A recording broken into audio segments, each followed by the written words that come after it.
Good morning and good afternoon, everyone. My name is Stephen Beecham, and you are watching the Apple Byte Extra Crunchy podcast with your host, Mr. Brian Tong.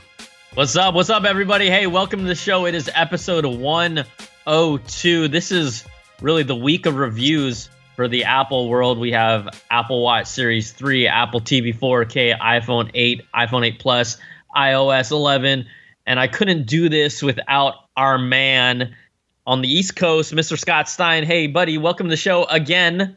Oh. we are graced by your presence. A little hello. Before we get to talking back and forth with Scott and Beach about everything, again, this show is all about you all. We had something like over 30-something calls this week. It might have been even more than that. Again, the number is 1-800-616-2638. Leave your name, where you're from, and get to it. I know some of the calls we just couldn't use because they became a little dated, even though we asked you guys and gals to be like, hey, tell us what you thought of the keynote, and then we didn't use those because we had an interview. So just bear with us. This show is all about you all. We have live stream, Periscope, and YouTube going on, so we kind of talk to you guys through the show as well. But that's how you get them to be involved in this. But you know what? Look, we want to talk about all this. Scott, is this a week where the most Apple reviews dropped in 1 week? I can't remember 4 coming out in the same week in a long time. I don't know. Maybe you could correct me. I put up basically 4 last year in a week. It was all just me handling it because we also had AirPods. Oh, yeah. Right. AirPods. So you're basically saying no, that's not the case. Yeah, I'm saying like we've had this before. But this is a lot because Apple TV got folded in 2 and AirPods were kind of a review in progress. It's a lot. I'm tired. I need a nap. Well, we appreciate you coming out here and talking with us because out of everyone at Cena, you are the guy who reviews basically like 90% of the Apple products. And we wanted to kind of jump around and talk about all of them and kind of what your experience was, what other people are saying. And I think the product that is still the most intriguing to me, like I'm supposed to get a delivery today to get an Apple Watch Series 3. If they knock on my door, I might have to get out of my chair. But, you know, this is the product that has the LTE in the watch finally. I think the reviews were across the spectrum from most of them were very positive, but then we had a few that had a lot of issues with the LTE. Now, I do want to, before we talk to you about this, just dig into that a little bit. Basically, some reviewers had problems with LTE switching off from between the phone and then just going dedicated LTE. Apple actually made an official statement on this, which they normally don't always try to get in front of. But this is what happened if you haven't been familiar with what was going on with the LTE issues. Basically, this is what Apple said. We have discovered that when Apple Watch Series 3 joins unauthenticated Wi-Fi networks without connectivity, it may at times prevent the watch from using cellular. We are investigating a fix for a future software release. So they're trying to tell us that, okay, fine, they're going to fix this. Now, Scott, you got to use the LTE Apple Watch. What was your experience? So I didn't have that happen, but this thing is you're using it over the course of less than a week. A lot of times with wearables, I want to wear them even longer. But that's where that's when our review date hit. And we're still going to be looking at this going forward. I didn't see those problems, but I saw other types of things that were weird. Sometimes I found that getting messages and notifications happened or didn't happen. And that was for a variety of reasons. One, iMessage seems to come in bursts or not at all. And that's something we're still trying to figure out what's going on there. Notifications with third-party apps, that it needs your phone on somewhere, which I mentioned in the review, in order to send those notifications up and then back down to your phone. So if your phone was off, there are some third-party notifications you would not receive.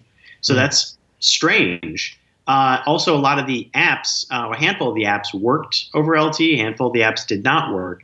And I expect that that's going to change over the next week or so as, like a lot of times it happens with hardware that Apple launches where apps catch up to it. But the question is how many will take advantage and how many will just decide that it's not worth it. So I don't know. But it did mean that it's the classic your mileage may vary is very true for the LTE Apple Watch. Plus, I only used it on one carrier so far. And that was the case, I believe, for most of the reviews almost all the reviews that were done. All the reviews, I should say.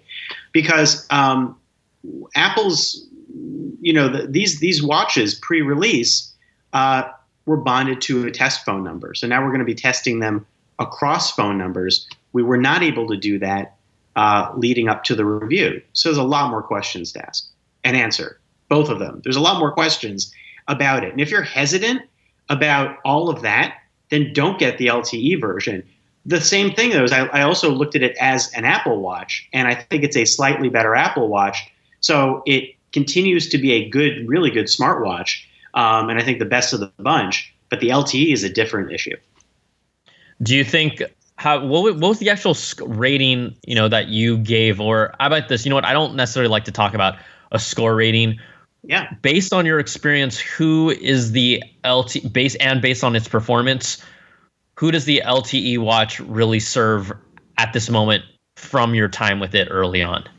No, it's a good question. So I gave it an 8.0. That's actually a little bit lower, a hair lower than the Series 2.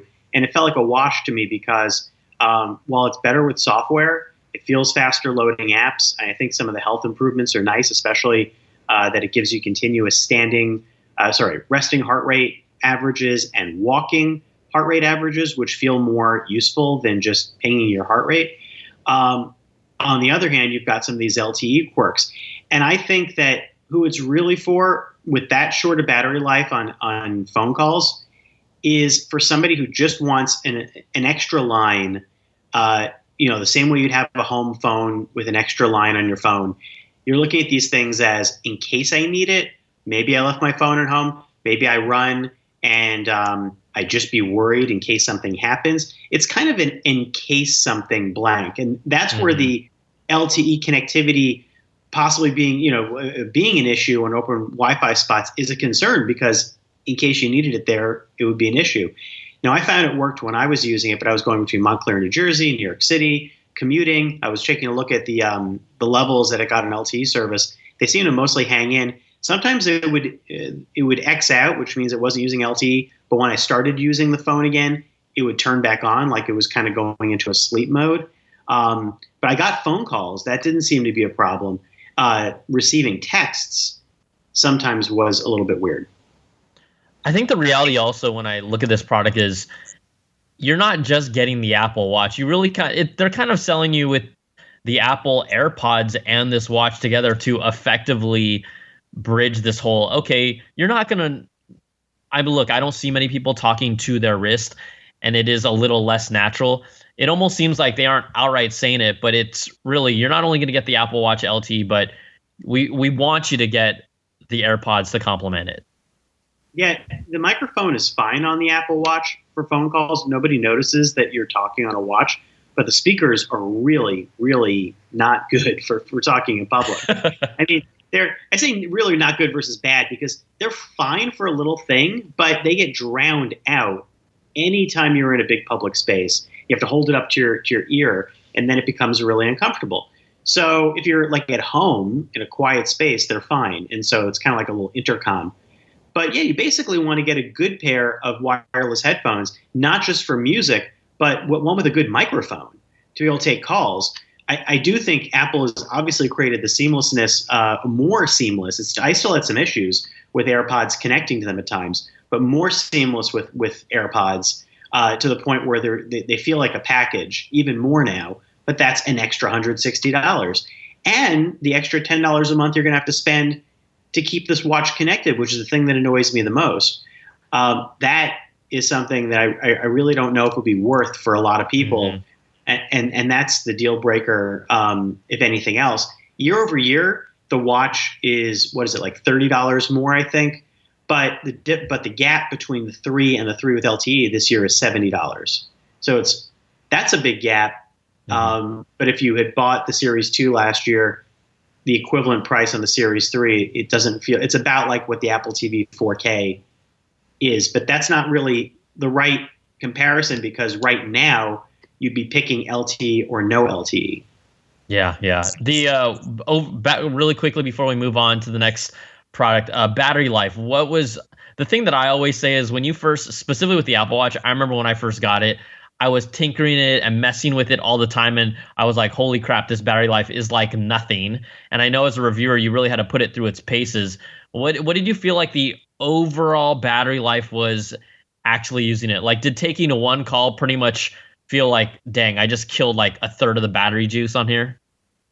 Taking one call didn't produce that, but if you stuck on the call for like half an hour, you would definitely notice that. And I did notice that. So for like a couple of minute phone call, no, but oh my God, it goes so across the board. And that's the problem, is that you really have to monitor your battery because it really changes on a daily basis. So the way the connection works on the watch is it's designed to, Apple made it so it's like going to always look for your phone first, and that's the least draining. Then it goes to Wi-Fi, which is slightly more draining. Then it goes to infinite, noticeable, greater drain. And then that hiccup in the trade-off was that like when it tries going to Wi-Fi, but then it finds the network, but it requires a login like Starbucks, and it can't get the login, then right now it like hangs and you don't have any connection, and there's no way to, you can't break that. So that's a problem. But battery life, if I'm just using it connected to my phone, when my phone's always on me, is basically like it was before, where it's about a day and a half. Like by the end of the day, you're about 60%, 50% battery, which is fine. I mean, it's not great, but it's what it was before, and it means you could make it to the end of the day. You're still going to have to charge. But if you use the LTE stuff, you're listening to music, we haven't even gotten into music streaming, which is not available yet. But just playing music, doing any heart rate, GPS tracking, talking to someone, all of a sudden at the end of the day, or even by 4 p.m., it could be time to recharge. And so that's a big change. And all of a sudden I look down and go, oh, it's at 30%. Same time another day, it's at 70%. That's what's going to happen when you're using it. You have to be ready for that and ask if that's really even anything you want to get into. Of course, you could just turn LTE off, but then you basically it's the same as not having bought an LTE Apple Watch 3. Yeah. Final verdict for you personally: would you buy it? For you personally, I would not buy the LTE version. If I was using an Apple Watch for the first time, I would get a Series 3 because I think it's got a little more speed to it. But here's the thing. I really think when it comes to Apple Watches, pretty much across the board, except for the ones, their reports say, I mean, the first Apple Watch is not compatible with some of the new heart rate features. But other than that, between like a Series 1 and the others, they all feel kind of the same. It's just a matter of what extra little things you want to pay for.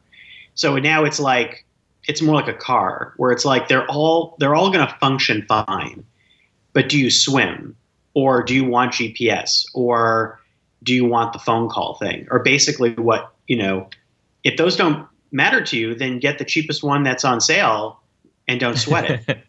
Yeah, I agree with you 100% on that. I have a Series 1. I tried a Series 2, but because I didn't want to swim, I'm like, I don't need to get this.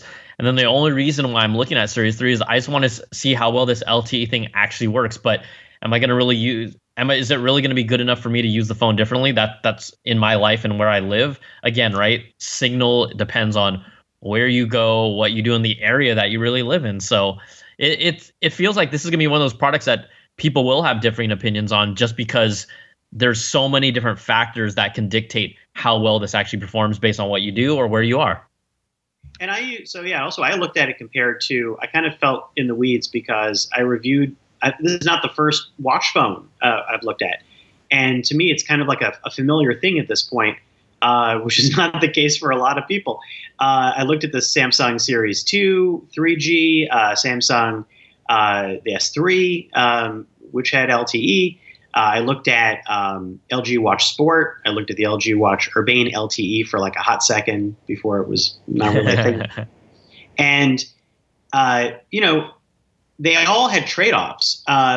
When it came to the S3 last year, none of them performed well using cellular. The S3 I liked as a watch, so again, that was, but it was a trade-off against the performance of it with cellular. So Apple went into the same, problem landscape, and I didn't know if they would be able to conquer it, and they didn't really fully conquer it. But I do think it's working more smoothly than it did on those watches. I still felt like when I first set it up, I was surprised that I was getting work emails. That was my interesting part because we're on, that's like a pretty complicated security login, and yet here they were just popping in once I first set up syncing. So that was kind of nice. Others sometimes don't do that. So there was that. There were the fact that I was able to get the phone calls. I still had to do, because we were doing on that one test phone, I was having calls get forwarded from my other account.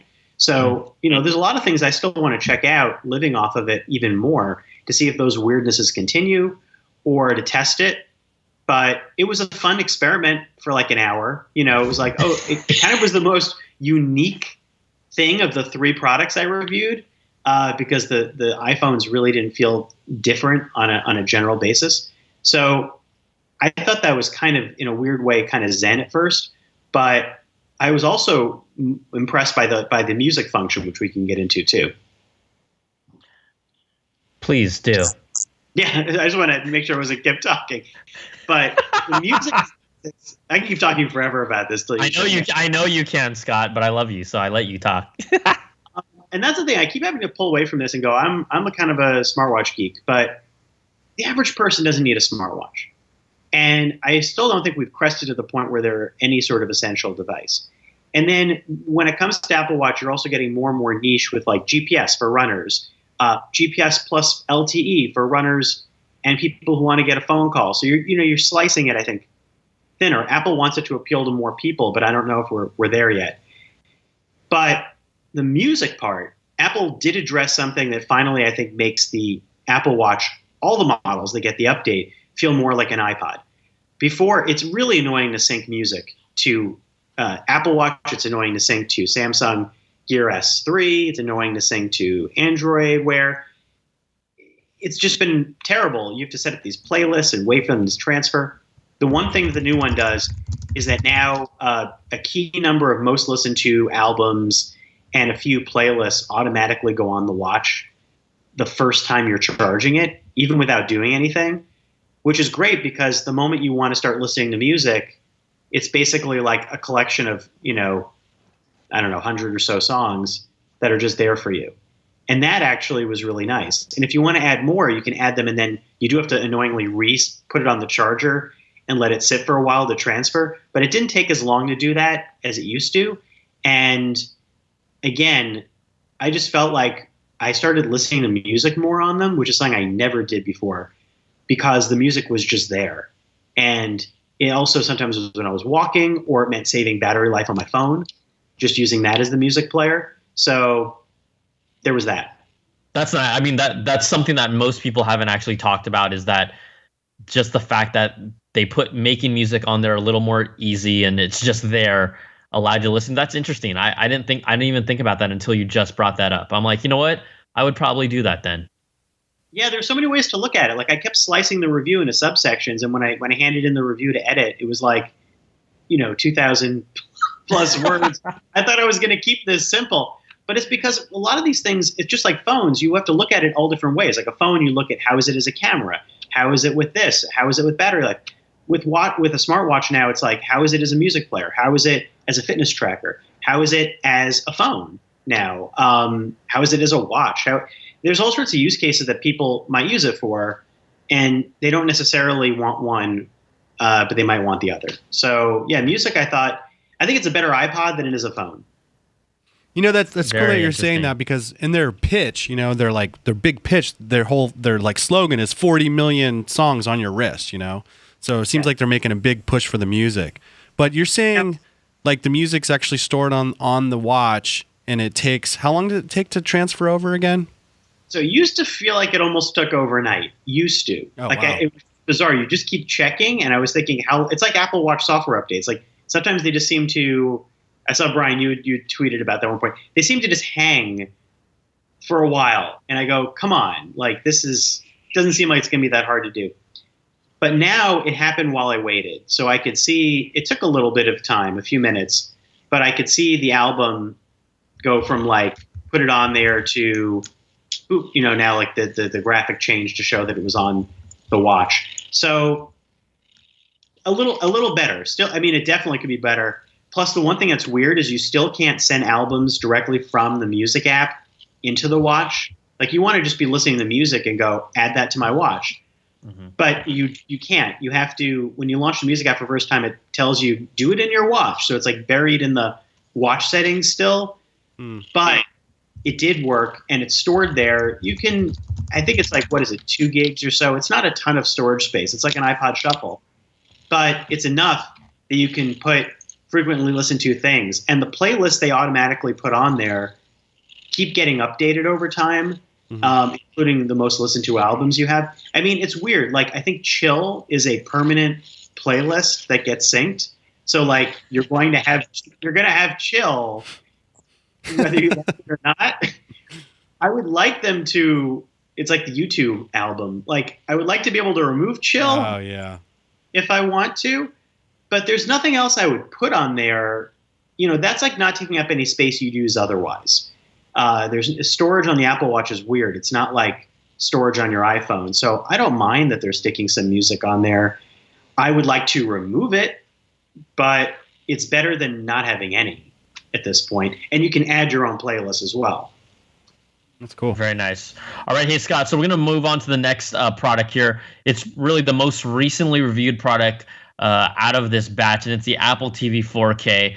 And I was, you know what, I always like to give Apple the benefit of the doubt and hope that we hear or find out something. And I remember when the Apple TV 4K was first launched and they were talking about Dolby Vision and HDR10, I'm like, this is awesome. But then they never said anything about Dolby Atmos or DTS:X. And for people that aren't familiar, I mean, people that have listened to this podcast enough know how much I'm all about Dolby Atmos because it is amazing. It's like, once you experience it, it's the next level of audio and home audio. And so I'm like, okay, well, maybe Apple didn't bring it up because they didn't think it was that important. And a lot of times when Apple doesn't say something in a keynote, it's deliberately like, yeah, they don't say it because they're not getting it anytime soon. So the Apple TV 4K came out. Dave Katzmeyer reviewed it, did an awesome job digging into it. But, you know, you mentioned this thing about Apple didn't really conquer Apple Watches. They just kind of caught up and did something, but they're not conquering it. And I feel exactly the same way with this Apple TV 4K. They had an opportunity here to actually conquer the landscape or give us everything that everyone else has, and they can do that. But on launch, again, it's like this mishmash of, okay, here's 4K video, but we're not going to give you the highest fidelity of audio. That is not like it's hard to find. I mean, Dolby Atmos and DTS:X have been here for a while. People have systems, and I just like, how can you put Dolby Vision but not put Dolby Atmos in your box? That just seems like it's just half of the puzzle. I just think it's absurd. And not only that, you know, it doesn't support VP9, which is 4K video for YouTube. And goodness, I mean, YouTube is the #1 video streaming platform on planet Earth, so it doesn't have support for that. I don't know. I just think there's a lot of holes in this where it is still the only set-top box at this moment, standalone, that does Dolby Vision. Others do HDR10, but it's just like, and they said they'll do a software update down the road. But again, I was just like, it just felt incomplete to me. Yeah, I think I didn't even get a chance to look at it, and Katzmeyer has been having fun with it. I've been curious about it, and I'm hoping to go take a peek at it. It's a weird product because, you know, it's actually, to my mind, in terms of where Apple products are at, Apple TVs are low priced.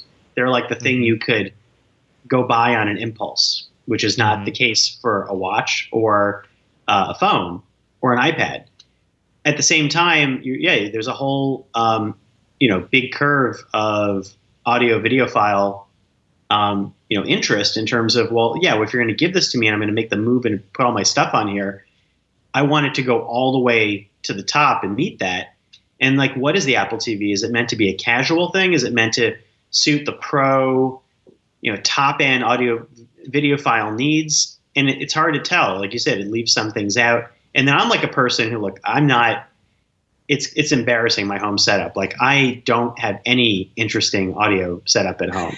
In fact, we listen to our TV via the TV speakers by decree in the home because we don't want to wake up the kids. I like to have a sound bar, and that doesn't even get turned on. So it's pathetic. It is a 4K TV that I got last year, but yeah, it's weird. So I don't know. I am really like not keeping up. I kind of like threw my hands up as far as like keeping up with audio formats myself. But it is frustrating because you might find something that you want to be watching or want to be enjoying, and I think there's a lot of different formats to keep track of. I just don't know. I find with 4K anyhow, it's been out there for a while. Like Apple talked about it as if it had just debuted. I know. And you're kind of like, I feel like every game console and every go to Best Buy and it's like 4K land. So it's good that it's there. Congratulations, and that's important. But this is not. I was more focused on like how they're reinventing the idea of television and how this does not do that. We keep wondering whether they're going to have TV packages or other stuff. I mean, it doesn't. And so in that sense, it's another streaming box and a bunch of streaming boxes. And some parts seem really nice. In the end, I feel like for the $30 more, it's like, yeah, you just buy this one. It's an easy kind of no-brainer, but and I'm curious about games, but I was curious about Apple TV games before, and while there are a bunch of them, it's not really used for that, and especially in terms of controllers. So I curbed my enthusiasm with that part as well. Yeah, I mean, the whole idea that, Apple during their keynotes, they'll always pitch something cool like, hey, when the new, at least the upgraded 4th generation Apple TV came out, they bring out a bunch of developers. But just because they do bring out a developer that has something cool to show doesn't mean that everyone's going to jump on board. And, for the most part, the games on the Apple TV, the good ones, are just ports of very early iPhone games that were popular, like Jetpack Joyride. So, this product to me, unless you so here's the other thing, right? Just the way that it handles video. For example, HBO Go, they have a stream, and it's they don't send you 4K streams, but it is an HD stream. But because what happens with the Apple TV is it basically takes everything and tries to convert it to 4K. So anything that is not 4K from the Apple TV. So basically, if you're not watching iTunes movies that are 4K from an Apple TV, it's going to convert every other video source from every app that you use on it to 4K. But then when it does that in the process, it kind of tweaks, it adds its own flavor of HDR. It tries to optimize it. But in a lot of cases, it actually made movies look worse. And so that are not native 4K. I was just going to say, like, anytime you try to bring the resolution higher, it's going to make it look worse. I don't understand why I had no idea they were doing that, but that's crazy that they're doing that. So it's like, on the surface, look, guess what? Again, this is, as a general consumer, someone's going to see, oh, Apple TV 4K. This is awesome. I have a 4K TV that I bought a year ago. I'm going to finally get to watch 4K. But I think this is one of the products that really, the devil is really in the details when you talk about this is not trying to serve. I don't know exactly who it's trying to serve, whether it's like a mix of high end and a mix of consumer. And then, sure, Apple says they're going to get these updates to get Dolby Atmos and whatnot. But a lot of people, when I first put it out, like Apple TV 4K, more like Apple TV 4 like some people got mad at me. And one of their arguments was, look, not everyone has Dolby Atmos. And when I hear that, it's almost like people are now making these built-in excuses for Apple of like, not everyone has this technology. Apple shouldn't make it. And that's like exactly the opposite of how a technology company or how we as fans and who love technology should think. We should not ever say, oh, only a few people have this. They shouldn't roll out with it. That was telling to me about how maybe Apple has started to really build this loyal following that is saying, once Apple gives it to me, then it's ready for prime time. I'd rarely seen that before. Well, I don't know, but it feels like the classic. I'm thinking about like when the first Apple TV, the one before it, not the first, and the one before this, I feel like we were also surprised that it didn't have 4K. There was a thought of like, why it only goes 1080p? Like, why is that? And then even like the first iPhone having Edge instead of 3G. The very beginning of it. Oh yeah. I mean, we know they're not. We know that they're not always on top of it. It's just that I just found this product, maybe I'm just bugged by it because I have Dolby Atmos. Maybe that's why it bothers me. I'm just like, just get it in there already. And they said they'll do a software update. I'll be cool with it if it happens within the next 2-3 months. But if it takes 6 months to a year, that's kind of a joke to me, The only thing I liked about the whole 4K thing, and I think we talked about this before, was that they're not making you pay up more for the 4K movies. That if you built a library of iTunes, you can you get grandfathered in, which feels a bit like razors and razor blades, or like Kindles and books, where maybe if you have a large iTunes library, then you say, well, now I might just spring for the 4K Apple TV because if I'm getting all those grandfathered in. Maybe that's the idea, but I'm sure others will follow suit. I'm sure that will spring. I'm wondering when Amazon will do the same thing. It would make sense to upgrade your movie library, hopefully. But I think it's a nice touch. But that has nothing to do with the box. That's just if you had a bunch of movies that you had bought, you don't have to pay more. Yeah, just one quick story follow-up just to add on a little information that is recent that just came out today. A report, or actually this is based on an Apple support document. They are saying that with this new Apple TV 4K, you can download a local copy of the HD version of the movie, so you can download it straight to the Apple TV, right? Instead of streaming it, because we know even when streaming video, it's not going to be the highest fidelity. But at least with these HDR and Dolby Vision Ultra 4K versions of movies that iTunes is offering, it's only going to stream them. It will not download them to the device for you to play. So I found that that's some kind of a subtle, interesting tweak that they are not allowing you to actually download the full 4K movie onto your Apple TV 4K. So you can't take it with you. That's a bummer. Yeah, which also tells me that getting the larger capacity, unless you somehow have God knows how many apps for your Apple TV 4K, isn't really necessary. If they're only allowing you to stream the 4K versions of the movies. So there you go. That's just a little bit of news and information for people that actually care. I don't know how many people are actually running to buy the Apple TV 4K, but I don't know. I wanted it to have Dolby Atmos. That's all I wanted. That's all they had to do for me, and I'd be happy. But I'm not. It's literally just Apple TV now with 4K. Yeah. That's basically how I feel. And then, it's not the ultimate box. It's not going for necessarily all the things that you need, but it's literally that. And so that's how I feel about it. It was like, if I hadn't got one before, I get the 4K one, having a 4K TV.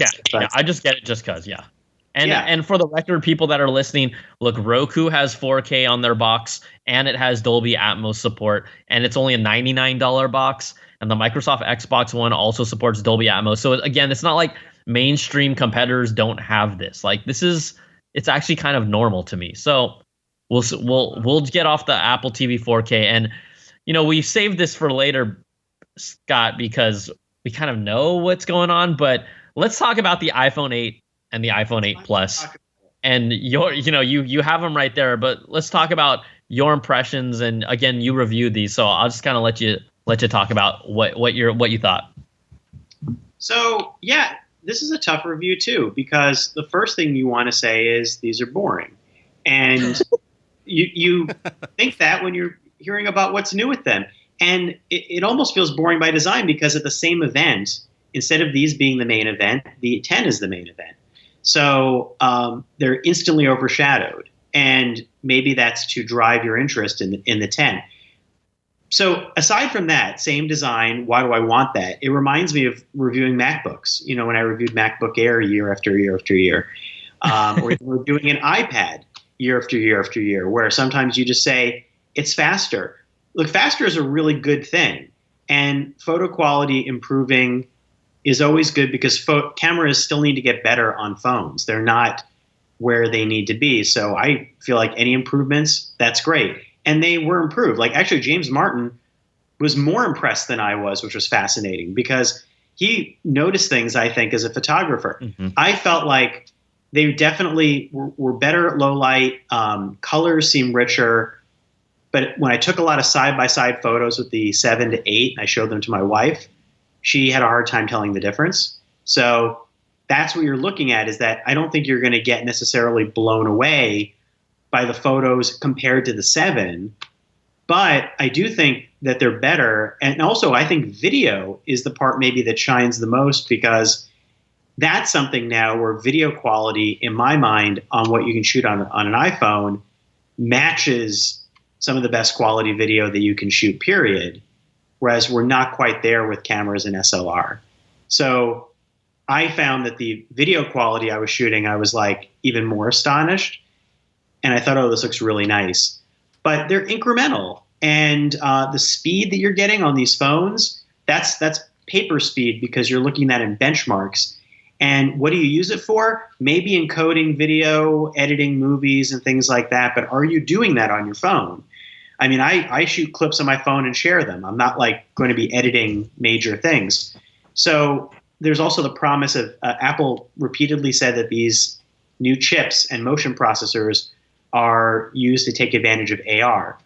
But we've only just seen the beginning of Apple's ARKit apps, and they work on previous iPhones. So you could just use your previous iPhone and enjoy that for fun, like Google Cardboard. Basically get enough fun out of that for now and wait for Apple to figure it out more, versus spending into this, which will eventually be updated by a future iPhone.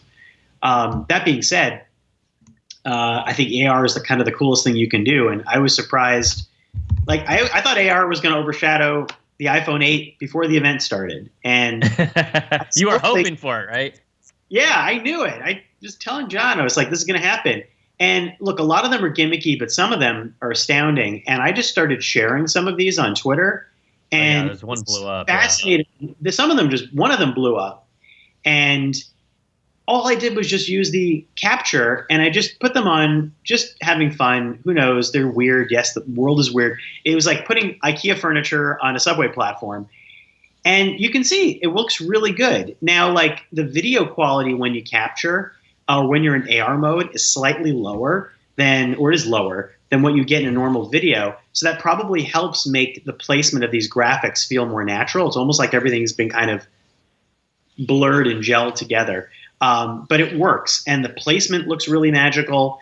It holds in place pretty well considering they're using regular cameras, and that's really awesome. And I don't know where it's going to go next. I think design and measurement are the killer apps for these things, because that's something that anyone could say, I could use that. Like dancing alligators and hot dogs and all those other things, like those will come. They'll always have a limit, because I feel like we've already seen that with Snapchat. How much more Snapchat already makes its little Bitmoji dance on your bed, and that feels like this. So I think everything's going to keep getting better. Google's going to get this too, but right now I think it's the most impressive thing. You don't even need the new iPhone for it. Yeah, absolutely. I wanted to go back really quickly when we were talking about just the camera in general, and just a report that actually just dropped today. Right, we have DxOMark, who is known for basically kind of giving out the official, I don't want to say unofficial, but really kind of the industry official score benchmark of how these cameras perform. So according to DxOMark, they called the iPhone 8 Plus the best performing mobile device camera we have ever tested. So when it talks about some of these scorings, it says in its overall DxOMark mobile score of 94, the iPhone 8 Plus camera beats out the previous top score, which was the Google Pixel and the HTC U11, which was at 90. The 8, just the standard iPhone 8 measured in at 92. So pretty much, right, we have the 8 Plus and the 8, the top two cameras. The 8 Plus was slightly better, just kind of what you were talking about. Ability to just kind of be able to do better low light subtly, just a few subtle things that just gave it that extra boost. Now they did say for video, they actually rated the Pixel's video still tops at 90 and gave the iPhone 8 Plus and 8 a score of 89, which is pretty much basically right there. But to your point, when we talk about these cameras, James Martin, our own CNET photographer that went out and about, shot like over 2,000 photos of it. As our phones are our cameras, I mean, this is the best camera on the market right now overall. Yeah, I would say so. Because last year I mean, that's what I'm saying incrementally versus 7 Plus. I mean, the 7 Plus was a great camera. And since then, the difference is that a lot of other phones have made really good cameras too. So I'd say there's a lot of great cameras across the board. To the casual eye, it's getting to the point where it's kind of like reviewing, I don't know, I'm not a TV reviewer, but I would imagine it's like display quality, where sometimes you get into nuances that the average person might not appreciate. But still, we're here to talk about it and review it. But I would say like the Note 8's camera, Pixel, you're looking at these phones that are taking all really good shots. None of them are getting to the SLR level yet, but the landscape feels very even. I'd say the 8 Plus, even more than low light, it's about the color.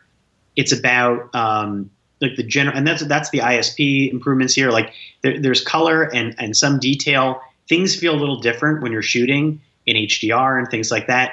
It doesn't always show up, but sometimes you look at it and go, wow, the colors are really nice there. And that's something that I remember in previous iPhone comparisons, people had talked about color and said maybe, that the colors weren't as impressive on the iPhone. That really feels like it's been addressed with this. So that can make a huge difference for people if you're really into photography on your phone. But if you're just looking to take some good photos, you could definitely go with the previous generation and be fine. But the best one is here. I only have pause because, we have the 10 coming up. And now I feel like the chip and everything else in there might be more similar to the 8 Plus than not, because it shares supposedly the same A11 processor. I saw slightly different speeds on our benchmark between A11 on the Plus and the 8, and the A11, the 8 Plus had a gig more RAM according to our benchmark app. So you don't know what the 10 is really going to have, but it does have an A11, and it does have the same rear camera, wide angle, but it has a better telephoto. So that one's going to have dual OIS in the 10, whereas the 8 Plus only has OIS in the wide angle, not the telephoto. And then it goes from 2.8 to 2.4 to the aperture. And then the front one is a whole different thing, because even though it's a 7 megapixel, it's going to have all that face scanning stuff and the ability to do depth of field, not through dual cameras, but through like a very Xbox Connect type of a thing that will take portrait mode photos. So maybe your selfies will start looking great, or even better. But that remains to be seen. So that could be another camera leap incrementally, which is why I would not, for now, the 8 Plus is the best. But if you're interested in photos that much, you might want to wait it out. Yeah. All right, Scott. So what I'm going to do here, because we're not going to have you hang for our phone calls because we appreciate your time, but I just kind of wanted to go down the list for you. If you would, and just personally being honest, if you would get them or not. We already said for Apple Watch, you would actually more likely recommend people to get, you would get a Series 3 versus a Series 3 LTE. Is that correct? Yeah, unless I really felt like the prices worked out. I just don't like adding more to my data plan. I don't want to spend $10 a month. If that were not a factor, if there was nothing more added, I might be tempted to go for it. Yeah, and if it would share, if the carriers were cool like that, if they were. Yeah, but I don't like. That's the thing that bugs me the most. And I also think it's worth. We should see what happens when everything gets ironed out, if it gets ironed out. Hey, real quick, I think it's worth pointing out. A lot of people in the chat room are saying you get the first 3 months free, but I don't know if that you also have to be locked into a contract or whatever. But with the LTE Apple Watch, you get the first 3 months free on every carrier. So it's worth mentioning. Saves you $30. $30, yeah. Yeah, and also then you could see how you like it, and then maybe not use it. But again, the fact that you cannot set up we didn't talk about this. The Apple Watch cannot be set up fully on its own. You need an iPhone for it. Yes. So if you're traveling, you can't treat it as a second phone, really. So that part actually affects it too. Because if it was really a full standalone device, then I might get the LTE and say, you know what? If I'm traveling or something, it could just be my one phone. And you sort of not really like that. And also, in terms of roaming, it seems like it's not being supported. So there's a lot of questions about how you set that up when you're traveling that are unclear. And I think the roaming issue internationally is going to be an issue because this eSIM does not work with all the carriers that it would if it was an actual SIM card chip. Right. So there's a lot of questions there. What happens internationally and all that stuff, and we don't really know yet. So that all sounds like a hold off on that, unless you're desperate to experiment with it. Okay, Scott. Hey, Beecham, I need to ask you. Apple Watch Series 3. Are you yay or nay? I'm a nay. I'm a nay right now, based on a lot of stuff Scott said. I don't want to pay the extra $10 a month, and he's saying it's hard to. You're not going to get third-party app notifications and stuff like that. So right now, I'm a no. Okay. Next one. I'm a yay. I'm a yay but we'll see. We'll see if I turn to a nay. But I'm a yay. They knocked on my door twice already. They better have left that box out there because we're doing. I mean, seriously, I want to go get it, but I'm not going to. Okay. Apple TV 4K. Yay or nay? Start with you, Beach. 4K, I'm a nay, because it's what, like $180 or something like that, and it's kind of Scott Stein. Oh, sorry. Go ahead. I feel like it's just like a glorified Roku with 4K. I don't know. Yeah, Scott. This if I didn't have an Apple TV, I would be like yay, or I would be like yay, or if I had another TV that I just bought and had an iTunes library. I do have things on iTunes. I would say yay, because it's not that expensive compared to it's compared to stream boxes. It's expensive. Hell yeah. But in the Apple store, that is not an expensive item. So I would do it.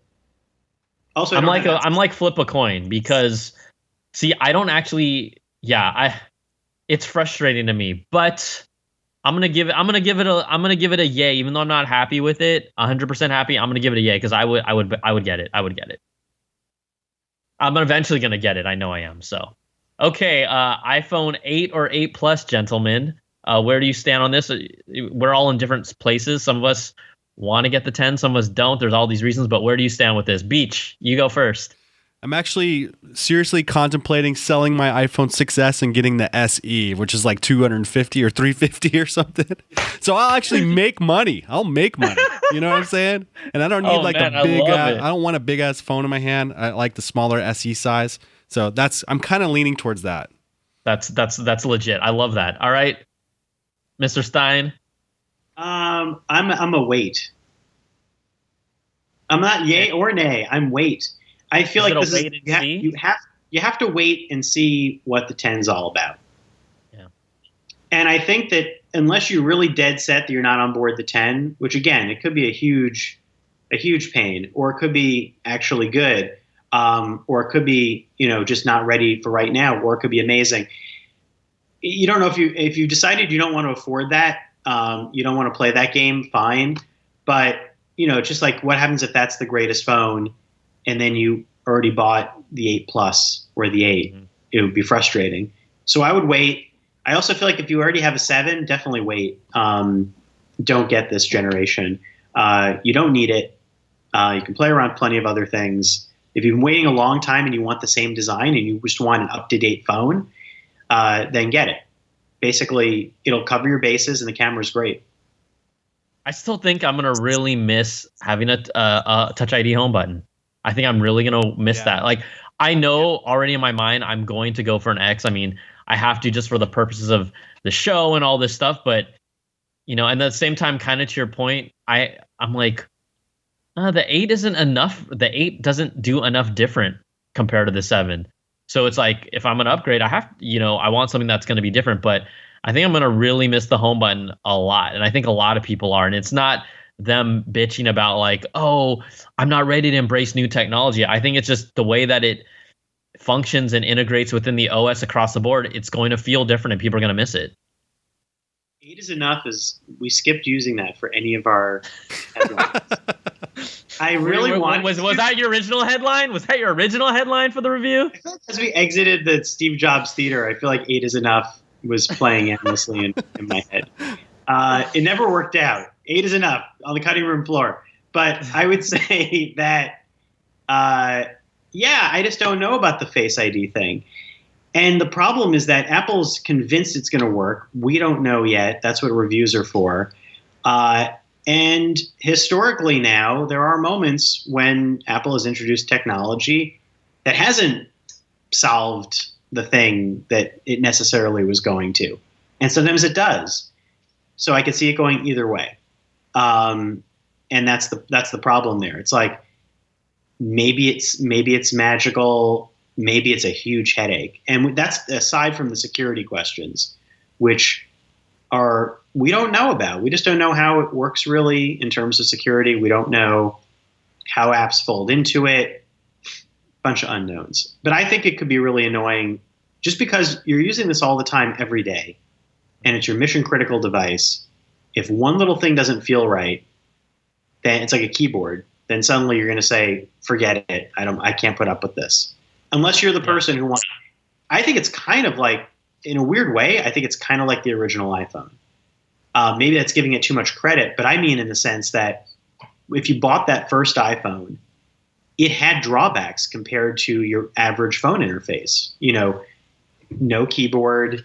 And at that point, things weren't hooked in to take advantage of everything yet. And you kind of made do because you were into the idea of Apple's new tech, but it was a hindrance between that and Edge. So I feel like that could be what happens with the 10, where early adopters will have fun playing with it, but it'll be a trade.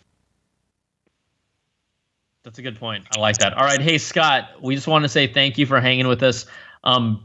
Just thanks for all your input, and I hope you get a little breather after all those reviews. I hope so. Tell John Falcone that. He should tell him that I need a breather. All right. Thanks, Scott. Hey, we have a lot to do. Beach, what was that? We have a lot to do, but I'm going to try to relax this weekend a little bit. Nice. All right. Excellent. All right. There you go, ladies and gentlemen. Scott Stein, thanks again, and we'll talk to you soon, buddy. Hey, thanks. Okay, Beach. So, Scott, you're free to go, and then we're just going to wrap up the show with our voicemails, if that's cool. Of course. Thanks a lot, guys. It was great to be on. Hey, thanks, man. Take care. We'll talk to you soon. Thanks so much. Always, man. Oh, of course. It was awesome. Thanks. Cool. Thank you. All right. He hung up. Okay. It's just so us.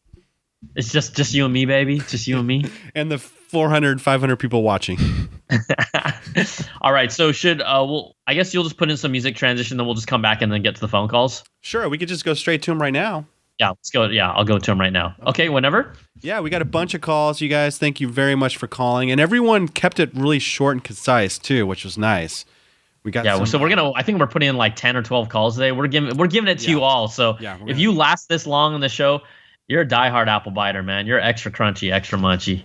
I'd argue they want a longer show, Brian. They want a longer one.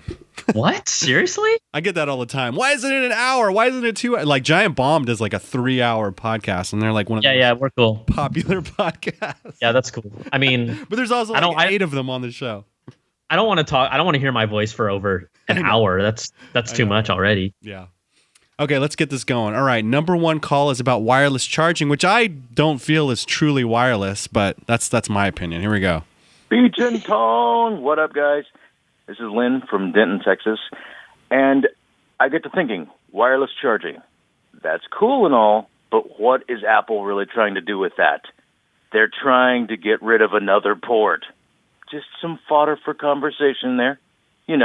Wireless charging, lose the port, no lightning port. Hey, we don't need to plug no stinking things into the phone, do we? Yeah. Long live the iPhone 6S. I'm going to keep rocking that for just a little bit longer because it's paid for. Yeah, I'm cheap like that. See you guys. Nice. He's like, we don't need no stinking ports. We don't need no stinking ports. Yeah. That day will eventually come, though. Let's just hope it comes later rather than early.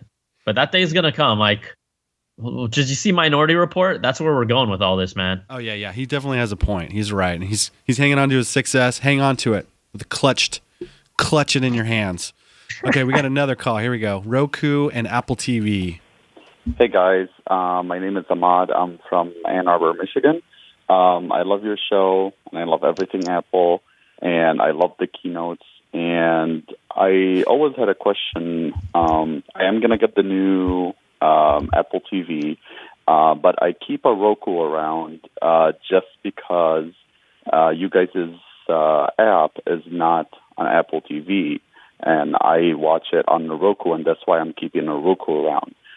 Do you think that you guys are going to be as an app on the Apple TV eventually, or hopefully in the near future, so I can get rid of my Roku and be Apple TV only? All right, keep it up. Bye. Good question. Wait, was he? I zoned out for a second. He's asking, are we going to have a CNET app on the Apple TV? Right now we have a Roku app. We have, I don't even know if we have a PlayStation app, but no, we don't. The Roku app is pretty dead. I only zoned out because I was pulling up the Michigan theme, the victory song, the Victor song. Oh, yeah. You know that song? Which one is that? Hail to the victors valiant, hail, da, da, da, da, da, da, hail to Michigan. It's like they played it all the time. When I was a big Fab Five fan, like Chris Webber, Jalen Rose, Juwan Howard. So I was like, oh my God. Okay. Anyways, back to the topic at hand. So we've actually, I'm just going to tell the audience and keep it real, for years, I think probably for 3 or 4 years, I've asked if we were doing an Apple TV app. And I always keep on getting the same answer. It's in development. One time I'm like, oh, we're going to actually test it out in the next month. I think that was 2 or 3 years ago when they gave me that response. So I don't expect us to have a CNET app on the Apple TV anytime soon. But if it pops up, I was totally wrong. Yeah, send emails to cnet.feedback@cnet.com. Really? Just go to YouTube. Honestly, let's be real. Just go to YouTube. Just use the YouTube app, man. Use our YouTube channel has everything pretty much. Seriously, just use the YouTube app. Yeah, you can do that. That works. Way easier. Yeah. Okay, another call. Here we go. And I ran into this issue too a little bit the other day. Here we go. Yeah, hey guys, I'm calling from Stamford, Connecticut. My name is Bob, and I just have a question. Brian, quite a while ago, it's probably several years now, you had done a really good video on how to create ringtones from tracks from your iTunes library. I have done the iOS 11 update, and it somehow erased all of my custom ringtones, and the steps that used to work don't work anymore. So I was wondering if maybe you might be able to kind of reprise that video or just do it on the show. It would be awesome. I'd love to be able to get my old tones back. Thanks, man. Bye. Yeah. So I did a little digging. It's too hard to explain over an audio podcast, but I'll work on a video. Basically, guess what? Surprise, surprise. Using this powerful tool called Google, I searched for how to get custom ringtones on an iOS 11. And there's actually a way that when your phone is connected to your computer and you can see what's on your device, like you can see the books, the audio books, the TV shows, the movies, your phone has to be connected to your computer. There is an actual folder called tones. And then basically you have to navigate through the Finder to recover those tones and add them. It's a lot more in depth than that, but there is, according to a few articles, ways to get those ringtones back. I know it's a huge issue and everyone's like, first people were happy that they condensed iTunes down, but it's now been kind of a big pain in the ass for even like 32-bit apps that no longer work and getting ringtones that you've had all this time. So we'll work on getting the details, but it's just too hard to explain over the audio podcast. So yeah. But there's ways. There's a way. If you do update your iTunes, make sure you do a backup first of all your stuff. Put it somewhere in a folder. Because after the update I did an update on all my iTunes and all my computers. After it happens, there's this little disclaimer that pops up and said, we're trying to focus iTunes more on music and podcasts. So you're going to have to do some work to get your ringtones back. And it's it comes up after you do the update, which is a big pain in the ass. So that's a bad apple in my book. That's a horribad apple. Horribad apple. That's horribad. New word. But here's a good apple. We got a good apple. So I like that. Okay. We got good apples. We got bad apples. Let's check it out.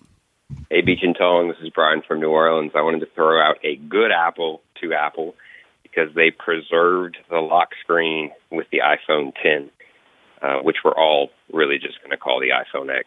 I do it without even thinking. So good Apple. I want to throw it out there because I'm really glad that the lock screen is sticking around. That way our photos will stick around. I called a few weeks back wondering if this was the death of it, but I'm glad it's going to stick around. Thanks. Yeah, me too, man. Nice, baby. Yeah, that's a good thing. But how long, when the iPhone X comes out, how long is that going to show up when you look at your phone? That's the question still.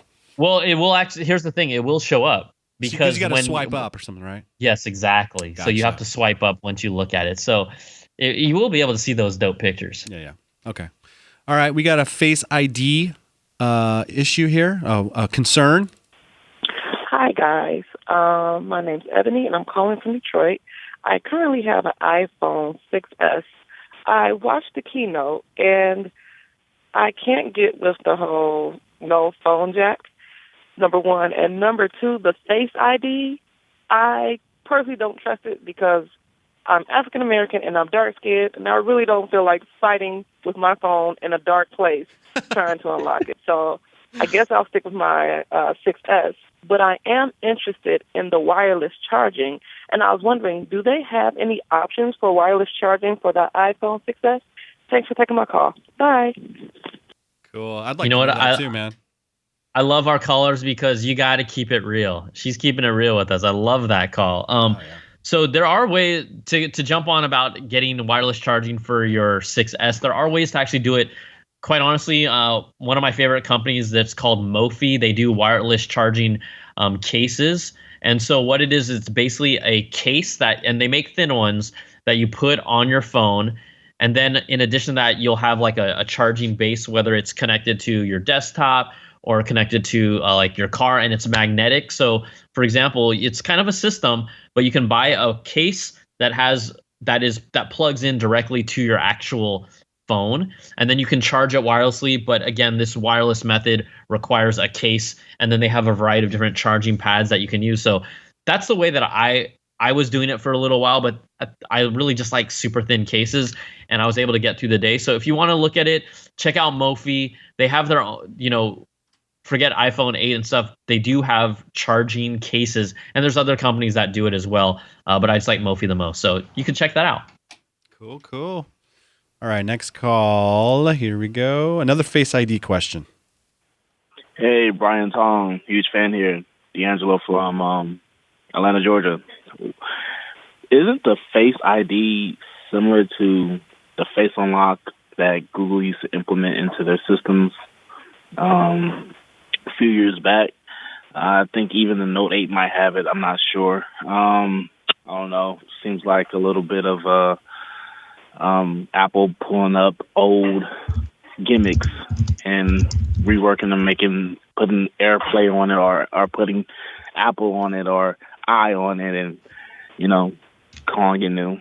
I don't know. What do you think?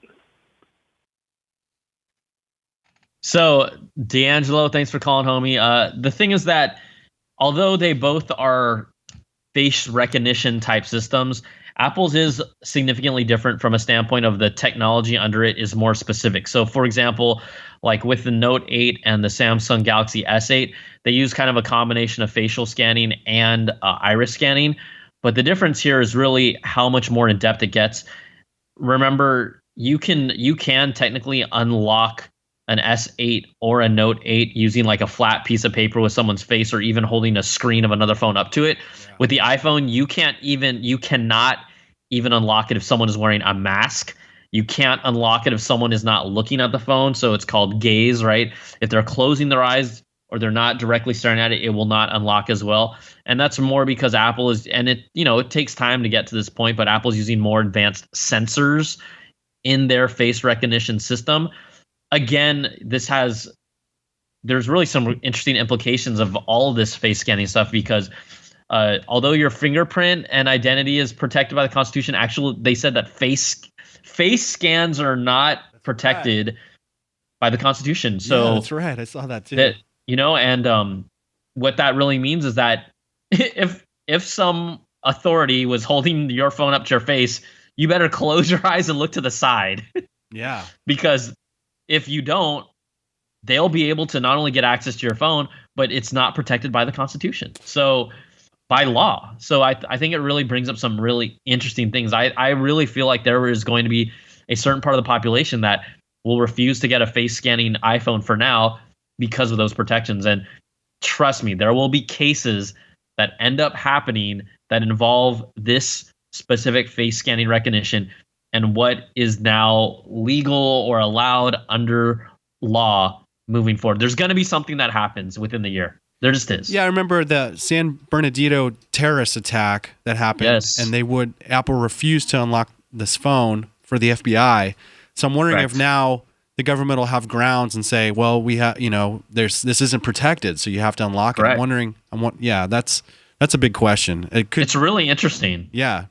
It's scary because it almost feels like it could be more insecure than previous phones. Absolutely. I agree with you, man. I'm totally there with you. Yeah.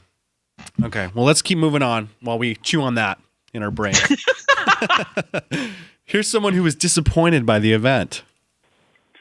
I was altogether a bit disappointed by the event. I didn't think that they showed enough of a real warrant for me to upgrade from a 7 to an 8, or even a 10 for that matter.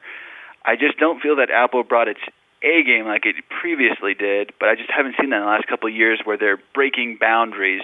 They're just sort of kind of catching up or keeping up with the other technology companies, but I just don't feel like they're really making a great leap forward or really innovating in a way that I know I have to go buy it. I just don't feel that as of late. Yeah, I've also, there's been lots of reports of like smaller lines at the Apple stores for the phone today and stuff like that. People aren't as excited, I guess. So yeah, I mean, the thing is that all the pent up demand is for the iPhone 10. I almost called it X. I don't even care if I call it X or 10. People just get over it. Yeah.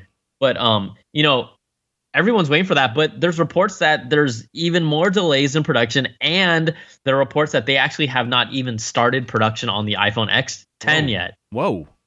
So honestly, this thing is going to be pretty hard to get. I think a lot of people are going to be, whether you pre-order or you are waiting in line, I think it's going to be pretty dang tough to get this phone initially.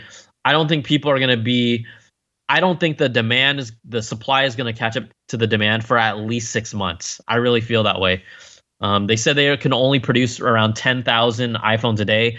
Apple typically sells something like around 1 million per day. Like this is not going to be easy. This is not going to be easy. So for everyone that thinks it's just going to be like, people will now understand what I have been going through all my life, trying to wake up at 8 in the morning, 7 in the morning, trying to get the latest Jordans or LeBrons or Kobe's. They're going to feel this just like the Nintendo people are feeling it now. They're like, what? This doesn't make any sense. You're going to feel it now. And I'm just going to say, welcome to my world. I was just going to say, it's just like Nintendo, man, with the NES Classic and all that stuff. It's just going to turn people off. Welcome to my world. I'm going to be like, you guys are just being crybabies now. You guys are just... Wait till it happens to entitled rich people that can't get an iPhone X on an online system. There will be hell to pay for those people. Yes. They will not be able to handle it. They will not be able to handle it. Fire and fury. Yeah. Okay, we got 3 more calls. Let's go through them. Let's get them out of here. Here we go. Hello, Brian and Steven. This is John. I'm calling from Washington, D.C. Here's my question. I'm interested in the most recent version of the Apple Watch, and but I need it to be accessible. And when you guys discussed it recently, you didn't indicate whether does it have voiceover on it or any accessible capability so that someone with no vision can enjoy it. Thank you. Bye. So, John, my man, thanks so much for calling. I actually did a little digging on Apple's website, specifically with their accessibility features in regards to the Apple Watch. They do have a few really interesting features for visually impaired people. They obviously have their voiceover system, which is a carryover from what we've seen on their phone, where it can read what's on screen. But it also has this ability to, through their Taptic engine, actually tell you the time through a discrete, tapping through your wrist that indicates hour and minutes, whether it's through Morse code or digits. So it has that. It also has other visually impaired features like for font adjustment and zooming. I don't know if this is exactly going to serve you the way you want. It's one of those things where I'm sure you'll have to go to a store and kind of really check this out with someone to see what it can really do for you. But they do have specific features for visually impaired people. So I'm hoping that at least is some sort of an answer, that you at least know, okay, there is stuff there, and it just comes down to seeing how it works for you. So, there you go. That's a great answer, Brian, actually. But it is worth mentioning what Scott said is it's hard to hear that thing if you're in a crowded place, So totally. That's a good point too, man. AirPods in your ear all the time to know what's going on. So I still can't get over, we did a skit and everyone was ripping on me like, oh, get those damn things out of your ears. I'm like, I wore them as a joke because they look so ridiculous, right? And you don't address them. You just put them in your ears and you let people say what they want to say. And it's hilarious, the stuff that they say. Like they can't contain themselves. They just can't. Yeah. It's also worth mentioning that when Scott first joined our Skype, he was using AirPods to talk to us, and it sounded like crap. It sounded like horrible. dude, and it sounded like dude. We're like, dude, just get rid of the AirPods. Just talk through your computer, and the mic sounded 10 times better. So he needs a legit mic. Yeah, they need a way better mic for that. Okay, we got 2 calls left. Let's do them. Hey, this is Ashley from Iowa. I just want to say, you guys always keep it very informative and awesome. Question. Should one wait for the new Apple TV to come out, or would one be okay with getting the one that is currently available? All right, thanks. We got to show love to the ladies. Ashley, thanks for calling. I think we kind of answered some of that earlier in the show, right? It depends on if you have a 4K TV, if you care. Which Apple TV do you have right now? I think all of those will factor into it. If you don't have an Apple TV, I think you're still okay with getting the Apple TV 4th gen. But if you don't have an Apple TV and you have a 4K TV, just for purely future down the road stuff, just get an Apple TV 4K, because I think it's only like a $30 difference between the two models. That's not too bad. So this is our last call, and he just wanted to lodge a complaint, and he wants to remain anonymous. Hey, Brian Beecham and viewers. I have to be anonymous for this one because I'm complaining. Apple increased the price of Apple Care Plus for iPhones by $20 and the iPhone 10 by another $50, and they increased the price of the 256 gig and 512 gig iPad Pro configurations by $50 today. The only reason being it made sense in their lineup. That's it. So, you know what? I think that you should at least give us your first name. It's not like we're going to track you down. Yeah, Apple's not going to come after you, man. They're going to like. They're not. I mean, they may not. They might ban you from their whole ecosystem, but they're not going to track you down. They might ban you from keynotes. They might not invite you to the keynotes anymore. I mean, we know how that is. People started like picking up on that, and they like the fact that we're not invited, because it's like, it's almost like they like that. We're like, yeah, dude. That's a badge of honor, Brian. I agree. I think, they don't want you there because you're gonna tell the truth. Yeah, it's like, I praise them. I also criticize. What's the problem here? Anyways, I did want to address the fact that we didn't talk about last week, because it's hard when there's so much stuff, like big high level stuff coming out, that we don't get to talk about all the nitty gritty all the time. But in fact, the caller, Mr. Anonymous, was right. Apple increased the prices of certain iPad Pros because, according to them, in the industry, there's a rising cost for NAND flash. It is becoming more scarce as of late. It happens, especially when quite honestly, Apple might be to blame for the reason why the iPad Pros have increased in price, because Apple is sucking up all that, as well as Samsung and Google. Right when it's prime time for their phones, they're sucking up all of the available the NAND flash memory. And so it becomes scarce. It increases prices. I honestly think that's a direct result of the new phones. So that makes sense. They're indirectly increasing the price of their products. Yo, I'm just glad I got an iPad Pro when it came out, because I didn't have to pay $50 more. So I'm not even tripping. That's one of the benefits of being an early adopter. The only time where I could say it totally paid off. That's right. Only time. So there you go, man. That's it, man. What a show, bro. Dude, yeah. This is like marathon, an hour 20 or something. I don't know. We've been going. Okay, so again, everyone, thanks so much for listening, hanging out with us. You can call us, be a part of our show. We took so many calls this week. We just wanted to represent 1-800-616-2638. That's how you get on the show. Beach, thanks for hanging out with us, buddy. It's always a pleasure, man. Have a good weekend. All right, take care. Be safe. Peace.